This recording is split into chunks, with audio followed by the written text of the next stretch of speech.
This conversation is with Winnie Q, entrepreneur, investor, and builder at the frontier of AI and human longevity. She studied at MIT, built companies that have helped over 100,000 patients navigate life and death decisions. And now she works on reimagining how data, biology, and technology come together to extend human life. But beyond the titles, this is a conversation about something deeper: time, mortality, ambition, and what it means to build not just for ourselves, but for generations we may never meet. And maybe about the quiet question underneath it all: not how long we live, but how we choose to live. This is Steven Data Talk. To support this podcast, feel free to share, give it a like, comment, and now, dear friends, this is Winnie Chu. Welcome to my show, Winnie. Finally, we have the chance to talk. Who are you? Beyond the titles and achievements, and how has the answer changed from your time at MIT to now? Yeah, sure. My name is Winnie Q, and I'm very glad to be on the show. To answer your question, who am I? I would usually define myself as a nerd who loves to play around. That means I'm super curious about the world. I have been exploring from engineering to investments, which I'm sure will be touched on that. And at the same time, since MIT, I don't think I have changed much, except that I have more models in my head beyond just engineering, which is my background back at MIT. And now I'm more having a multi-models in my head when I'm making decisions. So I think that is the transitions that I had so far since I graduated from MIT. One more note on who I am. I plan to become the first group of people who were born in the 1980s to live to 120. So that means hopefully we'll be able to go through the 22nd century in our life. And I hope I will be the first group that reach that century. Wow, that's cool. I hope I can also join as a group if you don't mind. Yeah, definitely. Yeah. So, what is the deepest force that has guided your decisions across engineering, investing, and entrepreneurship? Because, like you said, you got the engineering background from MIT, and now you are handling a lot of stuff in the startup. Yeah. So first of all, as I mentioned, I am a kid who's super curious around the world since I was probably like 4 years old. As long as I have memory, I'm curious about the world. I'm curious about how humanity can become who we were back then, as well as where we can go in the future. So I think that really leads me to thinking about what my career path and most importantly, how my life choices could be. So I don't plan to put any constraint in myself in terms of who I am. And that has been the decision since I was, I believe, 13 years old. My motto back then is like never define who you are or never allow anyone to define who you are. So that motto stayed with me until now. That's cool. Actually, before we started the show, I discussed with you about some ideas about understanding of health, longevity, and so on. How does this kind of topic attract you? I'm seeing the intersection of data, health, and longevity in your initiative. So as I mentioned, right, I think life is full of a lot of interests and adventures. We will never be able to have enough time to live through it. But because I'm such a curious person, I think average lifespan of 80 years old would not be enough for me to see around the world with a good body. So therefore, I think my mission really is to help myself to live healthily for as long as possible, and the goal is till 120. And also the second thing is to help people around me to live till 120, so that I can enjoy my current moment with them. And I think that's the motivation behind that. So the responsibility to yourself actually extends to the responsibilities also to others. But one question is like, what would you do if the world only has you exist, right? There's no point of living anymore because you won't feel loved, you won't have companion. So it's going to be a very painful journey if you have to live long without any meaning. So it's always good to also help others to live a fulfilling life with you. So, do you find the correlation between living longer and living healthier? I mean, is there a stronger motivation for you to live happier and rather than longer? I don't choose either or. As we discussed earlier, before the show started, I think there's no point of living longer if you don't have a meaning in life. And the same, it's like if you don't feel happy, there's no point of living longer. And if you are living longer but not healthy, there's really no point to me as well. So I don't make it as a multiple choice question. I'm actually more thinking it as a must have. And that's how I define longevity. It's actually having a meaningful life, not necessarily happy, and a long lived life. So that said, for us working in the field of longevity, I will always look at that aspect. Whether A, you have a meaningful life, and second, whether you have a healthy life, and third is the lifespan, whether you live long. So these are the three things that I think it's important when I'm measuring a longevity.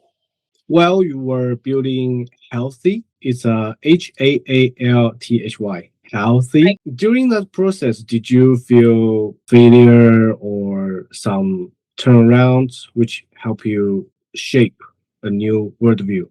All the startups will have to go through failure. So there's no point that I don't believe in any founders who told me that, oh, I will never make mistakes. The key thing is that what you learn from the mistakes and what can you change for the future actions that you have. So from a point where I think these are two questions. So the number one question is like, what do we learn from the failure? And the second is like, how does the failure help me to decided to go into the longevity the world? I think the number one question is that a failure is inevitable. So you might just as well learn as much as possible during the journey and make sure that you don't make the same mistake again. And this is the big lessons learned. Actually, it's not because of failure. It's because of from the failure what I have learned, right? And the second thing is that the one thing that I have noticed that healthy have done extremely good, but not necessarily good enough, was because the fact that we are seeing so many people suffering from lung cancer. Because you probably know that healthy started because my dad passed away from lung cancer, and I want to do something about that. We have helped tremendous amounts of patients in China to get informed, to get information that helps them to make informed decisions for the treatment. But this failure part isn't that we built the society. I think the failure comes from the fact that if a patient is in terminal ill stage, there's only so little you can do.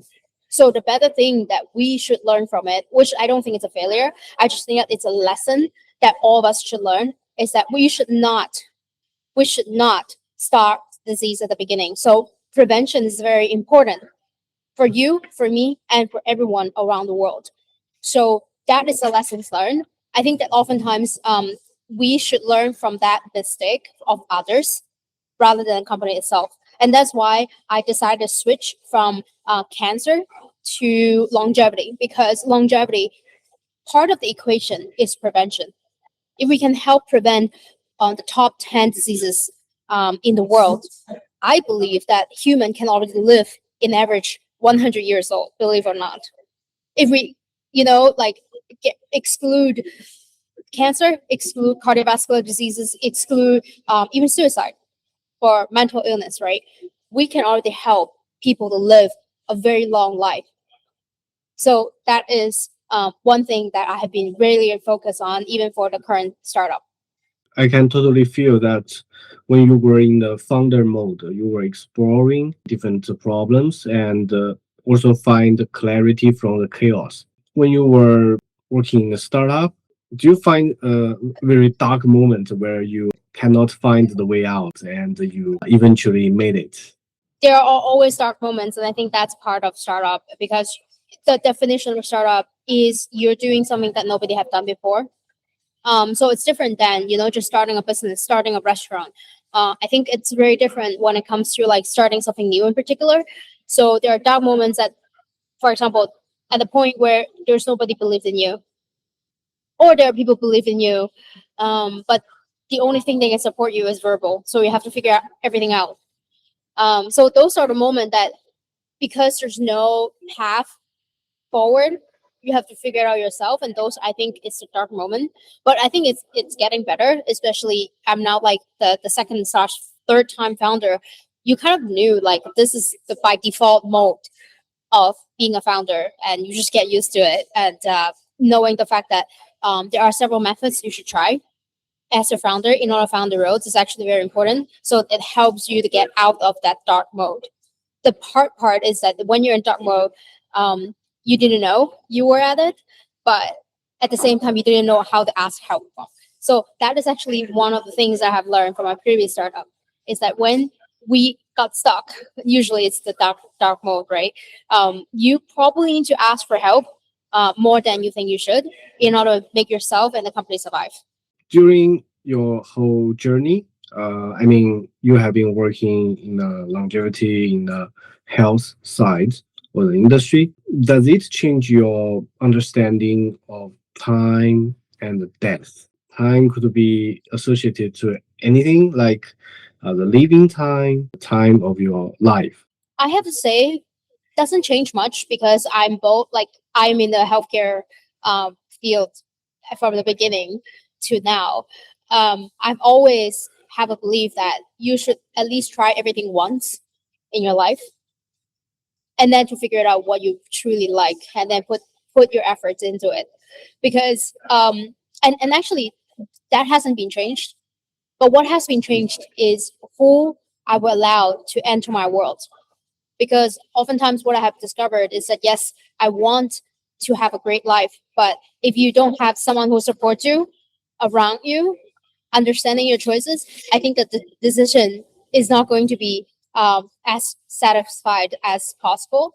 So I will be very careful now of who I chose to be friends with, and also who I chose to be working with, because they largely determine whether actually they would determine the speed of your success or speed of failure, either equally important, because failing fast is also important in the startup world. But successful also being able to succeed fast is also important.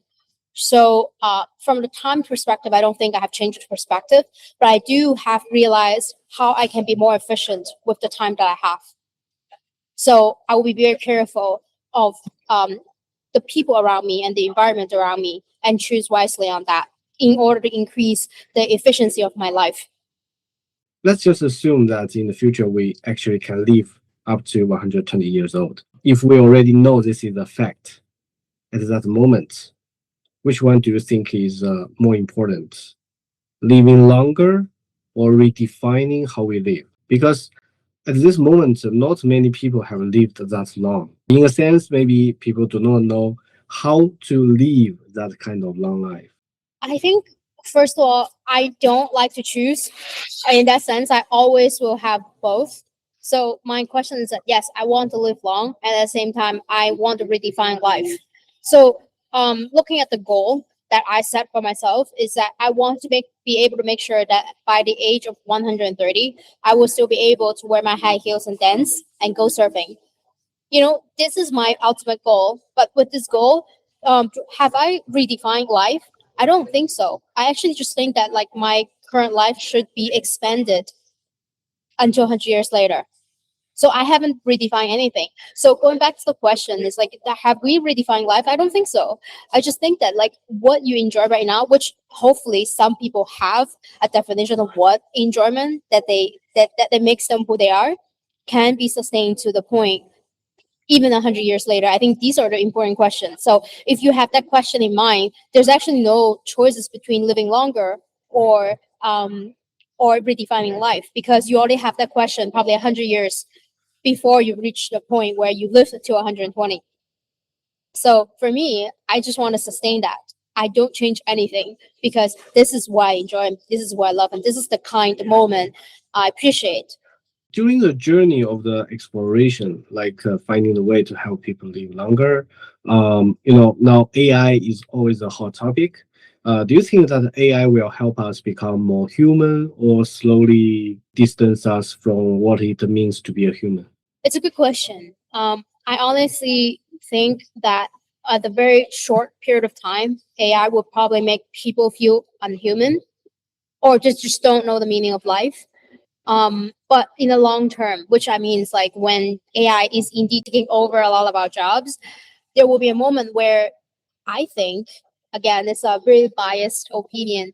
We will have these new renaissance moments of humanity where we will be start thinking about for themselves if they have never thought of this question. So for me, whether AI exists or not, it doesn't really matter because I think AI so far is just helping me to make my time more efficient so that I can reach where I want it to be. So again, going back to the question, if no one have ever thought about what is meaningful to them in their life, they probably will feel like, oh, AI is coming over, it's going to take over our job. What should we do next? The question really should be, now that AI is here, we know that what AI can do is to increase the productivity of everyone. Then what is that one thing they want to increase your productivity for? I think it's the right question. So once you define who you are as a human and should do, you probably don't need to worry about whether AI will make you more human because human is a definition of you to yourself, not by anything else. I totally agree with you. It's a tool that we better learn how to use it and enhance our capabilities. In a world driven by data now, how do we ensure we are still searching for truth, not just optimizing metrics? Living healthy, sometimes you don't watch your smartwatch. But if you watch your smartwatch, maybe every day you worry about that metrics. So first of all, I think people should never be too obsessed with their data unless they are feeling something is really off because we worked on wearables a lot. None of the wearables actually are 100% correct. It also fluctuate a lot based on where you are, based on even your period, like if you're a woman. So understanding which phase you are is probably more important than what the data tells you because data usually comes with context. I was just having a really great conversation with a doctor who was doing AI evaluation work the other day. Like literally, she was just telling me that she, as a doctor, would not even know what the question mean unless she knows the context. So the same, like if you ask me the questions like, "Hey, Winnie, my Apple Watch show me HRV of 40. Am I in a bad position?" I'm sorry, I can't answer the question because 40 could means good in your bad days, and it could also mean bad in your good days. So the matter is what is your context, where you are in your phase, and I think those sort of things that only you know, and therefore the truth is hidden within whether you know yourself well enough, but not in the data. What you said actually reminds me of the story that I saw on X a few days ago. There was a researcher, his dog was having cancer, and he actually found a vaccine or solution using ChatGPT. I'm wondering, how do you personally sense the difference between a real scientific breakthrough and a compelling narrative? Because, like the story I shared with you, it is very touching, but people are saying that maybe that is just a special case. You cannot put that solution just like to the general public. How do you sense this difference? Well, I don't think they're contradictory with each other. So, first of all, if you want to just look at scientific breakthrough, we'll just see how much better. Is it 10% better, 20% better, or it's 20 times better, even 100 times better, right? So you will know whether it's scientific and if it's breakthrough. So it could be scientific. I think the story they talk about is actually someone from Australia who is saving his dog with this vaccine, which, by the way, this vaccine was already developed like 10 years ago. We call it a personalized vaccine that I think General Mass Hospital already created that like 10 years ago. So it wasn't an individual case only for the dog. it is a scientific approach for solving cancer.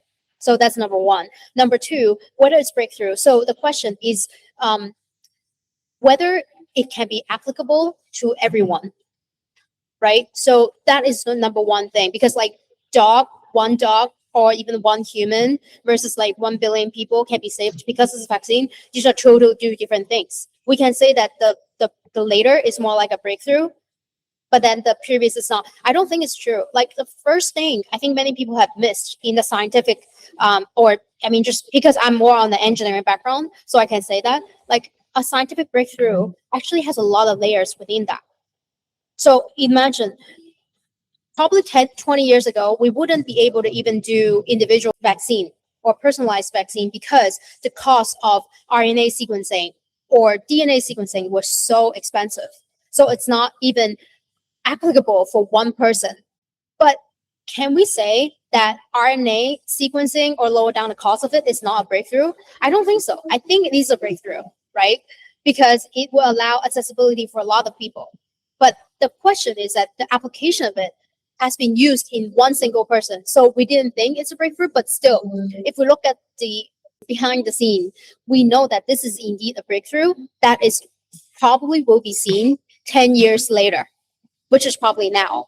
So going back to your question, I think there's another layer, which is narratives. I think the narratives usually is really appealing to normal people and to the media, right? And I think that oftentimes that's, to me, I think every one of us should learn how to do narratives, because it's a vision that you want the world to believe in. So the same case, like the dog story, it's a vision that we want to see that will be applying to you, to me, to our future family who will be sick, who hopefully one day we can just use AI and deliver the medicine directly to your doorstep. And in fact, fun fact enough, this is the model and this is the vision for our current company as well. But it's going to be taking at least like few years before we can reach that. But without that vision, without that narratives, we will never be able to convince people, convince audiences to try this new therapeutics, convince investors to believe in us, and so forth. So I don't think these two abilities are contradictory to each other. I think it's a complementary skill sets that a founder should have. So let's assume that this solution or vaccine is found only by him, by the person who wanted to cure his dog. In this sense, if you are the investor, would you invest more on this technology or on this person? It's also a great question. I don't like to choose between these. I think I will always look at both, especially for people like me who has both the engineering background as well as the investment and founder experience. It's actually very important to look at both. We have seen bad cases in both sides. For example, Elizabeth Holmes, people probably know about that. I personally think that she is a great founder, but the technology is not ready. So that means she is a great storyteller, but there's no scientific backing on that. However, if you look at the other side, like in where my communities are, like in San Francisco Bay Area, as well as MIT, particularly MIT, there are so many great scientists, but they don't have the ability to execute because they don't know how to tell a story. So that means for looking at the deal, we should do both due diligence on the person and what's the track record of the person, whether they can tell a good story, and also asking around like who this person is, like what have they done before. And we have to also do due diligence on the technology itself. So for me, I'm like very careful in terms of like the person, because this is less controllable, and I will be a little bit more, I would say, relaxed on the technology side, because that's actually something that's controllable.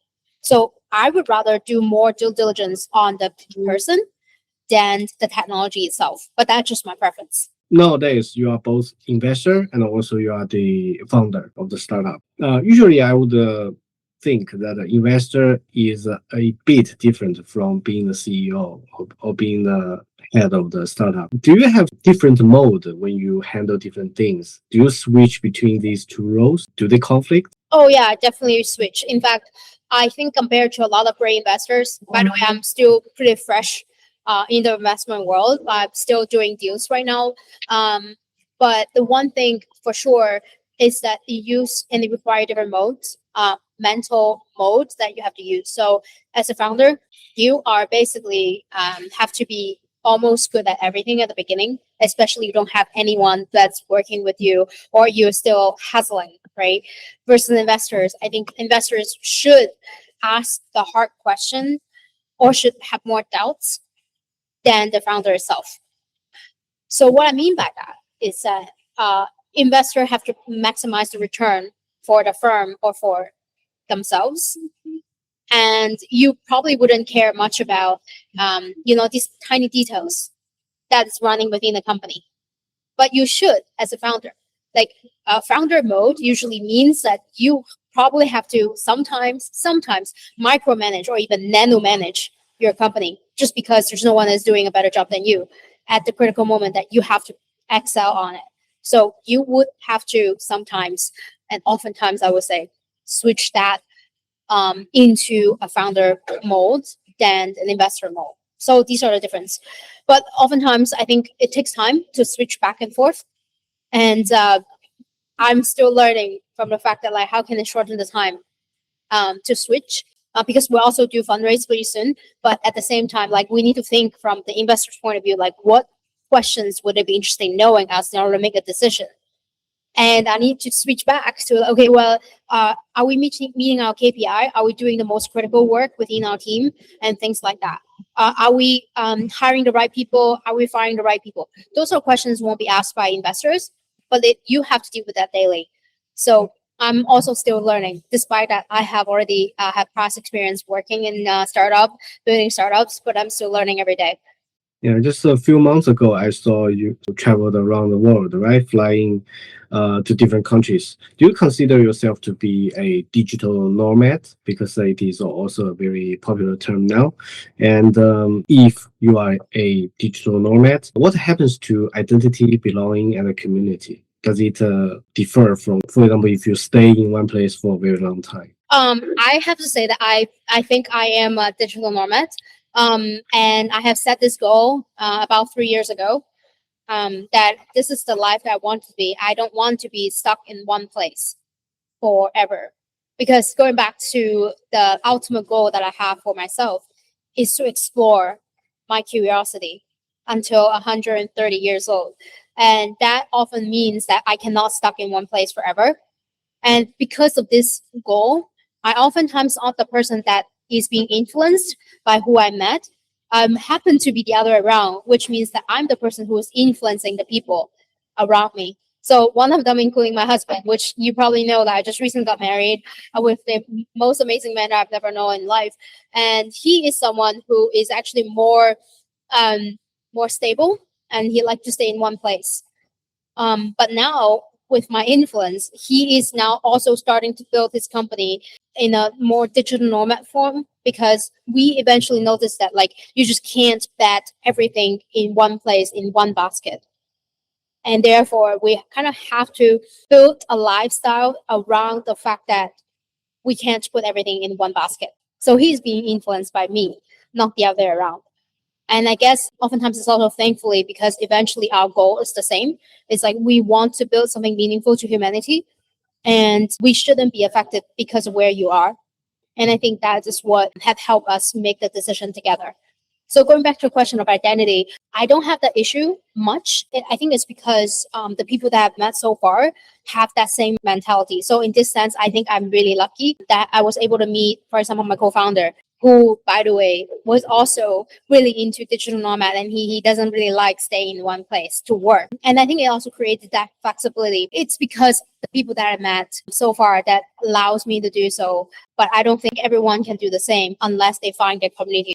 Maybe you have mentioned not having solved a chronic stress issue. It is difficult to solve. Usually you do sports like boxing, surfing, and so on. I'm assuming that sport helped you to counter these stresses. Do you still think they are difficult to solve, or these kind of sports will help you to solve this kind of stress? I think these are, again, two questions. The first question is whether sports help. stress? The answer is yes. There are already a lot of studies in terms of how particularly HIIT, VO2 max, and strength exercise could help increase your HRV and also lower down your cortisol. The second question is actually more on chronic stress. Usually exercise does help stress, but chronic stress is another thing. Like chronic stress could be influenced by so many other things. Most importantly is like work stress. For example, if you have like 2 months of work stress, like you have deadlines every day, it's very unlikely that your exercise will help dramatically and help your chronic stress to go away. The one thing that however, I found somehow useful, only in my case, not to others, is to fuck everything and just go on a vacation. But still, even so, it's gonna take 2 months to recover if the stressful event happened, let's say 2 months ago. So that means you still in a really bad mood, even you think you already left your job, because that's how stress affect us, particularly chronic stress affect us. That means like it's really hard to find a solution to just tell Stephen, you or Winnie that let's not have chronic stress. It's not that simple because we still need to pay the bills, right? We still need to do a lot of things that disrupt our sleep, not allowing us to exercise, not allowing us to sleep, to eat well.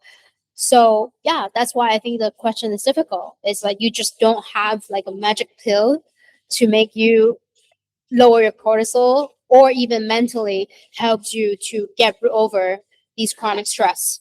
So I think that's still a question waiting to be answered. You often speak about the courage to be and to create. What does courage mean to you now? The courage is to do something that you have never done before. This is probably very important. The first thing is courage to be, which means to admit the fact that you don't dare to try. After accepting the fact, you should be able to create after.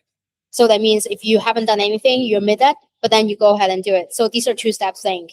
For me, I'm still trying myself, like, okay, well, there are certain things that I wouldn't ever to say to someone, but you should, you should, but then that's the courage. If I'm overcoming that, I think that is the courage to be and to create the environment where I have overcome that.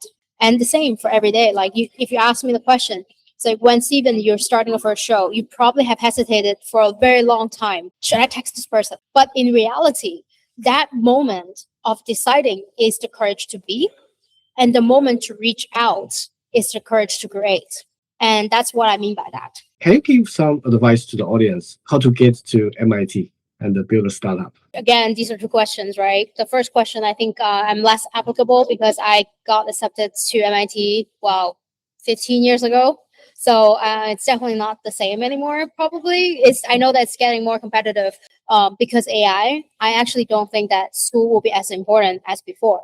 I think execution will be more important. That means like to all of us, now that it's equal. If you're willing to learn, AI can teach you everything. And then you can use that AI ability to help you reach certain outcome. And those outcomes counts. Going back to MIT, like if you ask me if I am the other way around now, I'm someone who decided who's got admitted to MIT, I will probably look at agency. That means whether this person have done something with an outcome or even fail. It doesn't matter. What is the outcome? Like what have they done willingly to reach certain goal that they wish they had? And I will also look at the size and the ambitions of that goal, because not all goals are equal. I think just to think big and also showing tractions of you are the person who have tried and have track records is extremely important these days. I think that's what I would teach my kids too. This is the number one question. For startups, I think oftentimes it's a lot of lessons, by the way, taught by YC and also by a lot of different incubators. Just practice what they have asked you and then try to get the answer. But again, I think to some extent, startups and applying for schools are similar. They will always look at track records. They will always look at, like, for example, for 2 applications at the same time, right? They will always look at the track records of the person and to compare. And the rest of it will probably be who is more well-rounded. Like whether it's from the same scientist, if one scientist can get into, I don't know, some like shows like Shark Tank that 10 million people watched versus a scientist who's really only focused on academia, I think the answer is really clear. You probably pick the ones that have both abilities. Going back to your question, I think both startup as well as MIT would probably require that traction that you need to show. And more importantly, it's on the high agency, because you can always tell whether someone is doing it by force or someone is doing it with their own will. Thank you so much, Winnie, to come to my show. And I really got inspired. I feel the strong sense of first principle from an MIT engineer. So basically, how we think about the problems, how we solve the problems, and so on.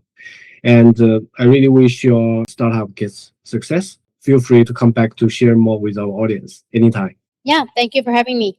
Thank you for listening to this conversation with Winnie Q. To support this podcast, please check my links in the description. Do not forget to subscribe to my channel, give it a like or comment. See you next time.